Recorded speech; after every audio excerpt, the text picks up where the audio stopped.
Hey gang, today we are taking a look at Transformers Robots in Disguise 2-pack, Sidways and Axer. Now, Sidways and Axer are repaints of two Generation 2 Light Rod figures. And I have to admit, I really do like the vehicle modes. The vehicle modes are nice motorcycles. You've got a Harley-Davidson style cruiser here, and then you've got a more racing style, I would say maybe a Kawasaki, though it is a little bit big for a Kawasaki in the fact that it's a lot longer than a Kawasaki would look. It actually looks more like a very fast and sleek Vespa than a racing bike. But overall, the bike modes are very nice. Taking a look at Axer first, you see the amount of detail in the vehicle mode is quite good. I am very surprised at that. But this being a Gen 2 mold, that's kind of to be expected, because the Gen 2 really prided itself on some good molds. It does come with a kickstand that thankfully doesn't fall off, and it looks good. I'm really happy with this bike mode. It's a nice bike mode, and we don't really get that many cruisers for motorcycles in the Transformers universe. Sideways in bike mode doesn't look too bad, but I just don't care for the proportions. Just something feels off. Plus this giant cable coming out of the front is a little bit of a pain in the butt. The other issue I have with this mold is it doesn't stay together all that well, especially the kickstand. That kickstand is just sitting on two different pegs on one of the arms underneath the engine gas tank area. It's not a bad vehicle mode by any stretch of the imagination, but there's just something off proportion-wise about it. It just doesn't totally work for me.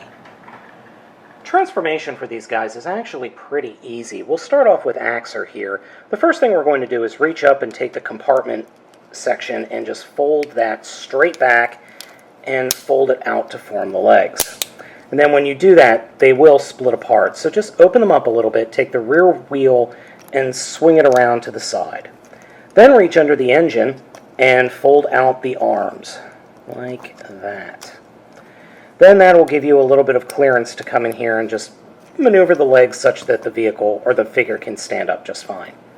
Then take the front wheel and fold it along the back, and take the windscreen and the headlights and fold that down to form the chest, and just get the arms situated such that everything is, for the most part, out of the way, and that the ball joints are pointed in the right direction. And that's it. Very simple transformation for Axer. Sideways' transformation is just as easy, but a little more fiddly. You'll notice that the kickstand has already fallen off. The clips for the kickstand just sit on those pegs, and it falls off very easily. So to start with, come back here to the rear axle and take this clear part and just kind of wiggle it off the center of the bike mode, and then move it off to the side.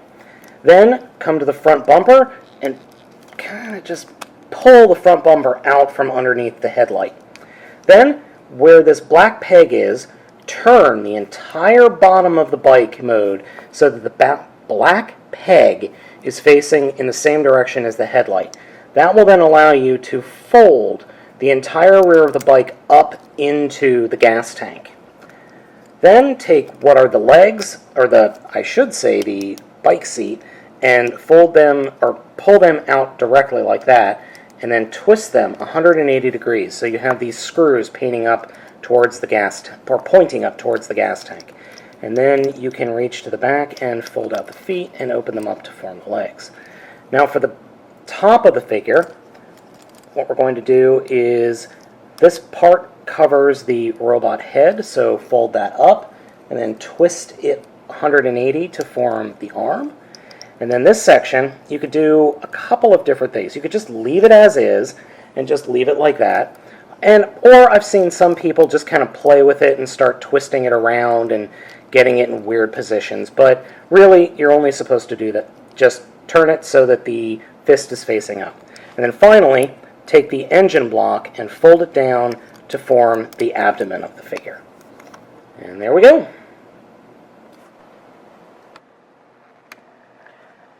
Now, I will be the first to tell you that I really don't care for either of these robot modes. Neither of them really work for me.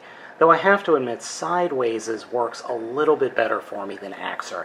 Axer's just seems overly bulky and just you can't really do much with that figure. He's top-heavy a little bit, but he's not that much fun to look at, and especially with that giant hole that sits between his upper thighs. That really doesn't work for me at all. The giant wheel hanging off of his back does have a gimmick where if you push it down, the light gimmick should work. But unfortunately, my figure, the batteries are dead, and you can see right there in the back of the figure that the battery compartment is very small, and you have to use very tiny little watch batteries for these guys. So here's the weapon. As you can see, it's clear, and it's clear on both figures. There's a button on the back right between the handlebars, right there, that activates the lightning gimmick, or the power gimmick. And it does nice, it lights up the entire weapon, which is really nice, which tells me that R.I.D. in Generation 2 had better lighting technology than Transformers Prime does. If the weaponizer gimmick in Transformers Prime worked half as well as this, it would be a much better gimmick. Both of the figures have very interesting faces, and they're pretty good. They've got light piping, so you could get some cool effects going, especially on Sidways, because it's clear for him.